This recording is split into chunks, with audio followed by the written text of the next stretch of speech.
তো আজকে যে টপিকটা নিয়ে আলোচনা করব সেটা হচ্ছে তোমাদের ইঞ্জিনিয়ারিং ইকোনমিক্স নিয়ে আজকে ডিসকাস করব। তো সেই ক্ষেত্রে ইঞ্জিনিয়ারিং ইকোনমিক্স জিনিসটা কি, তো সেই সম্পর্কে আজকে ডিসকাস করব। তো সম্পূর্ণ ভিডিওটা দেখবে, ভিডিওটা স্কিপ করবে না, ঠিক আছে? তো যে যেরকম ভাবছো তো সেই ক্ষেত্রে সেই রকম ভাবো, ঠিক আছে? তো বলতে গেলে ইঞ্জিনিয়ারিং ইকোনমিক্স হচ্ছে কি, ইঞ্জিনিয়ারিং ইকোনমিক্স হচ্ছে আমাদের এক্সটার্নালিভাবে আমরা যে সমস্ত জিনিসগুলো দেখতে পাই, এক্সটার্নাল এফেক্ট যেটাকে বলে, সেইগুলো আমরা মানে ইন্টারনালি যে দেখতে পাই সেটা তোমরা পরের সেমিস্টারে জানবে। সেটা হচ্ছে স্ট্রেংথ অফ মেটেরিয়াল, এবং হচ্ছে ইঞ্জিনিয়ারিং ইকোনমিক্স হচ্ছে আমাদের যে ইঞ্জিনিয়ারিং ইকোনমিক্স এবং আমাদের যে স্ট্রেংথ অফ মেটেরিয়াল। তো সেই ক্ষেত্রে এই সাবজেক্টটা ইঞ্জিনিয়ারিং মেকানিক্স তো তোমাদের বলতে গেলে ফার্স্ট সেম সেকেন্ড সেমে আছে। তো সেই ক্ষেত্রে তোমাদের আজকের যে টপিকটা আছে সেটা হচ্ছে friction. What is the friction? Friction is the reason of that of the common the motion, ঠিক আছে? এর মধ্যে বলতে গেলে আমাদের একটা ফোর্স অ্যাপ্লাই করা হয়, যেখানে বলতে গেলে আমাদের কমন মোশন মানে আমাদের সাধারণত একটা গতি আমরা ব্যবহার করে থাকি, ঠিক আছে? সাধারণত গতি বলতে আমাদের ধরো নর্মালি তুমি যখন ধরো তোমার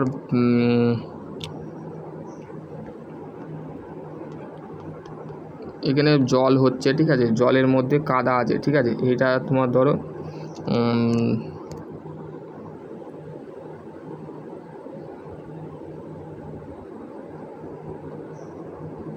তো এই যে এটা হচ্ছে শু, ঠিক আছে?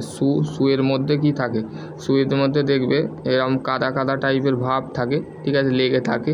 তো সেই লেগে থাকা যখন এর মধ্যে চটিটার ওপরে যখন আরেকবার যখন রাস্তায় বা রোডে যখন তুমি রোদে বা পাতে, ঠিক আছে, পাটের মধ্যে তুমি যখন যাও, তো সেখানে তোমার কি হয়, সেই কাদার দাগটা রাস্তার মধ্যে একটা ছাপ মতন উঠে যায়। তো সেই ক্ষেত্রে সেই জিনিসটাকে বলা হচ্ছে আমাদের ফ্রিকশান, ঠিক আছে? যেখানে আমাদের ফোর্স অ্যাপ্লাই করছে, ঠিক আছে? ফ্রিকশান হচ্ছে type static friction and kinematic friction, fluid friction, ঠিক আছে? এবং হচ্ছে সোর্স অফ ড্রাই ফ্রিকশান, অ্যাসেম of the between the contact of the surface, ঠিক আছে? যখন কোনো একটা সারফেসের উপরে কন্ট্যাক্ট করে তখন সেই জিনিসটাকে বলা হচ্ছে সারফেস ফ্রিকশান, ঠিক আছে? ড্রাই ফ্রিকশান, ঠিক আছে? তারপরে হচ্ছে তোমাদের interaction of the atomic level, মানে একটা অ্যাটমিক লেভেল ইন্টারঅ্যাকশান করে, ইন্টারঅ্যাকশান করে, অ্যাকশান কাজ করে। তারপর হচ্ছে tribological study of the source of friction.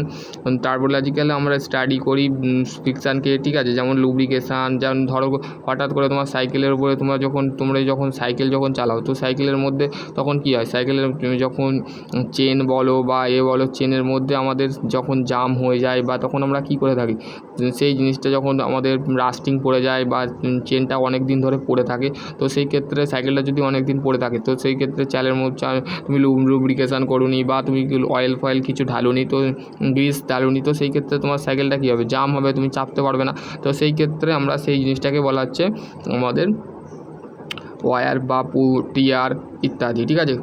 তারপরে হচ্ছে দেখো এখানে বলতে গেলে তোমাদের একটা কোফিসিয়েন্সি অফ ফ্রিকশানের একটা ছবি দিয়েছে, যেখানে নিট অ্যাপ্লাইড ফোর্সেস, ঠিক আছে? কাইনোমেটিক রিজন, স্ট্যাটিক রিজন, ঠিক আছে? একটা হচ্ছে স্ট্যাটিক্স অবস্থায় আছে, ঠিক আছে? যখন বস্তু দৃঢ় অবস্থায় থাকে, যখন কোনো একটা বডি রিজিড অবস্থায় থাকে, তখন সেই বডিটাকে বলা হচ্ছে স্ট্যাটিক্স অবস্থা। যখন কোনো একটা বডি মোশন অবস্থায় থাকে তখন সেটাকে বলা হচ্ছে কাইনোমেটিক ফ্রিকশান, ঠিক আছে? কাইনোমেটিক ফ্রিকশান মানে ধরো তোমার সাইকেলটা চলছে, মানে তুমি রোটেট করছো বা সাইকেলটা চালাচ্ছ বা গাড়িটা চালাচ্ছ, সেইখানে কী হচ্ছে, গাড়িটা যখন দাঁড়িয়ে যাচ্ছে তখন সেই গাড়িটা কী হচ্ছে, স্ট্যাটিক ফোর্স অ্যাপ্লাই করে, স্ট্যাটিক ফ্রিকশান বা তোমার গাড়িটার মধ্যে কোনো আর হিউম্যান বডি অলওয়েজ ইজ কাইনোমেটিক ফ্রিকশানের মধ্যে বলে, ঠিক আছে? হিউম্যান বডি ধরতে গেলে কাইনোমেটিক জিনিসটা সেটা আমি বললাম যে জিনিসটা নড়াচড়া করে সেটাই হচ্ছে কাইনোমেটিক, আর যেটা নড়াচড়া করে না সেটা হচ্ছে স্ট্যাটিক্স, ঠিক আছে? অ্যাট দ্য ইম্পেন্ডিং মোশন হচ্ছে force equal to mu equal to Newton, ঠিক আছে? This is the maximum force is given of Newton, ঠিক আছে? ম্যাক্সিমাম যে ফোর্স আছে সেটাই হচ্ছে আমাদের নিউটনের মধ্যে পড়ে। আর মিউ হচ্ছে কোফিসিয়েন্সি অফ মিউকে আমরা ডিনোট করে থাকি কোফিসিয়েন্সি অফ ফ্রিকশান দিয়ে, ঠিক আছে? তো তাহলে ইম্পেন্ডিং অফ রিলেটিভ মোশন হচ্ছে মিউ ইকুয়াল টু হচ্ছে ম্যাক্সিমাম কোফিসিয়েন্সি অফ ফ্রিকশান হচ্ছে, তারপর হচ্ছে maximum of the relative motion যেটা আছে, relative motion, coefficient of relative motion, ঠিক আছে। অ্যাকচুয়াল রিলেটিভ মোশন হচ্ছে আমাদের মিউ টু দি পাওয়ার আর, ঠিক আছে। তো এটা বলেছে। তারপর হচ্ছে the law of dry friction of the coefficient. দেখো এখানে বলতে গেলে তোমাদের নর্মালি যেটা আছে সেটা হচ্ছে তোমাদের ম্যাক্সিমাম যেটা আছে সেটা হচ্ছে maximum forces, static forces, and mu হচ্ছে coefficient of static forces, static friction equal to Newton, ঠিক আছে। তারপর হচ্ছে কাইনেমেটিক। এখানে দেখো তোমাদের একটা চার্ট দিয়েছে, সেই চার্টটা তোমাদের অবশ্যই জানা দরকার। সেটা হচ্ছে তোমাদের approximacy of the value of the coefficient of the static friction and dry friction. Static ফ্রিকশানের ক্ষেত্রে মেটালের যে কোফিসিয়েন্সি হয় সেটা হচ্ছে 0.15 থেকে 0.60, 0 থেকে 20 থেকে হচ্ছে 0 থেকে 0.20 হচ্ছে আমাদের উডের ক্ষেত্রে।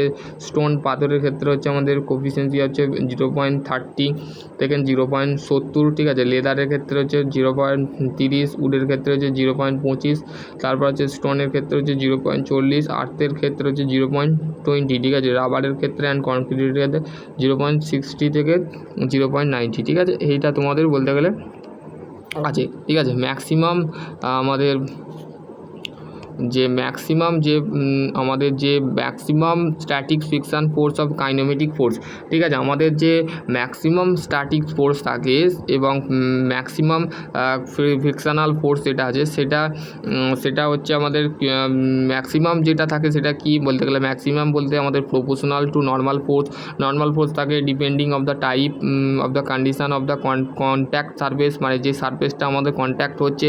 ধরো সাইকেলের চেনের ওপরে আমাদের যে হুইলটা থাকে বা গোল মতন যে আমাদের যেটাকে বলে আমাদের যে এরকম টাইপের থাকে, দেখবে এরকম টাইপের খাঁজ কাতার মতন থাকে, তার উপরে এই চেনটা লাগানো থাকে।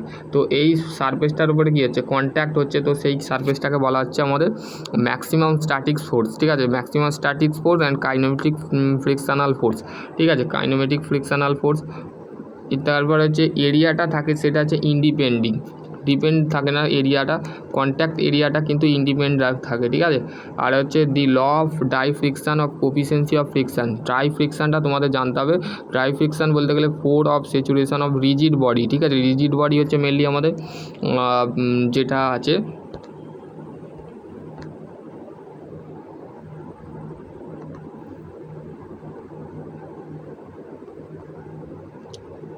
Rigid body always is statics, ঠিক আছে। স্ট্যাটিক্স বডি, ঠিক আছে। কোনো একটা বডি রেস্ট অবস্থায় থাকে সেই বডিটাকে বলা হচ্ছে রিজিড বডি, ঠিক আছে। কোনো একটা বডি স্ট্যাটিক্স অবস্থায় বা রেস্ট অবস্থায় থাকে তখন সেই বডিটাকে বলা হচ্ছে রিজিড বডি, ঠিক আছে। বলতে গেলে four situation of the ochre of the when the rigid body of the horizontal surface, মানে 4টে সিচুয়েশান আছে। সেই সিচুয়েশানগুলো দেখো এখানে বলতে গেলে মোশন কাজ করছে না, এখানে ফ্রিকশান কাজ করছে না, এখানে ইমপেন্ডিং আছে এবং মোশন এখানে কাজ করছে, ঠিক আছে। তারপরে হচ্ছে দেখো এখানে it is the some time of the replace of the normal force, মানে নর্মাল ফোর্সটা আমাদের রিপ্লেস করে, এবং ফ্রিকশনাল ফোর্স, এবং আর হচ্ছে রিসলেন্ট বা আর হচ্ছে কনস্ট্যান্ট, ঠিক আছে। এখানে ফ্রিকশান কাজ করছে না, এখানে মোশনও কাজ করছে না, কিন্তু মোশন ইন্ডিপেন্ডেন্ট আছে তখন এখানে দেখো এখানে tan theta equal to maximum forces and maximum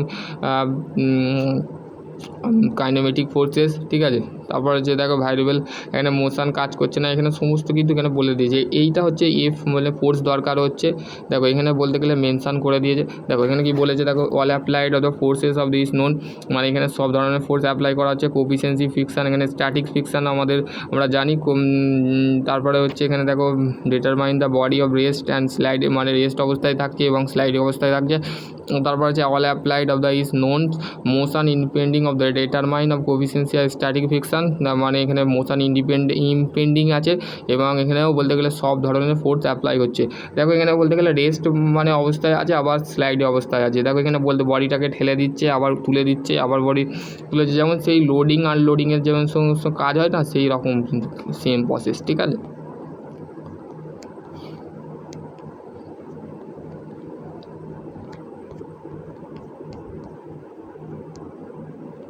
এবার হচ্ছে এইগুলো প্রবলেম দিয়েছে, এই প্রবলেমগুলো আমি তোমাদের করে দিয়েছি, আমি তোমাদের নোটটা দিয়ে দেবো, ঠিক আছে। এখানে নোটটা আর কিছু নেই, ঠিক আছে, যেগুলো আছে সেগুলোই প্রবলেম দিয়েছে। এবার প্রবলেমগুলো করতে গেলে অনেকটা বুঝতে অনেক কিছু টাইম লাগবে, ঠিক আছে। তো এইখানেই বলতে গেলে তোমাদের এন্ড করছি, ঠিক আছে, টপিকটা। এটা আমি পাঠিয়ে দেবো, ঠিক আছে, নোটটা। বেসিকভাবে ফিকশানটা এই জিনিসটা জানা দরকার আছে। ড্রাইভ ফিকশান, কাইনেমেটিক ফিকশান কি, যখন কোনো একটা বডি রেস্ট অবস্থায় থাকবে তখন সেই বডিটাকে বলা হচ্ছে স্ট্যাটিক ফিকশান। আর যখন কোনো একটা বডি মোশন অবস্থায় থাকবে, আর কোনো একটা বডি রিজিড অবস্থায় থাকলে সেটাকে স্ট্যাটিক ফিকশান বলে। আর স্ট্যাটিক ফিকশান বা স্ট্যাটিক ফোর্স, ঠিক আছে। আর কাইনেমেটিক ফোর্স বা কাইনেমেটিক ফিকশান বলতে আমরা কোনো একটা বডি মোশন অবস্থায় চলছে, মানে ধর এক্সাম্পল বাইক বলো, কার বলো, এগুলো কি, তারপর একটা মোশন অবস্থায় ট্রেন বলো, এগুলো কি, এগুলো অ্যাকচুয়ালি আমাদের কাইনেমেটিক ফোর্সের মধ্যেই পড়ছে, ঠিক আছে। কাইনেমেটিক ফোর্স বা কাইনেমেটিক ফিকশানের মধ্যে পড়ছে। তো আশা করছি তোমাদের যদি আরও কোনো কোয়ারি থাকে তো অবশ্যই কমেন্ট সেকশন করো। সকলে ভালো থেকো, সুস্থ থেকো, থ্যাংক ইউ।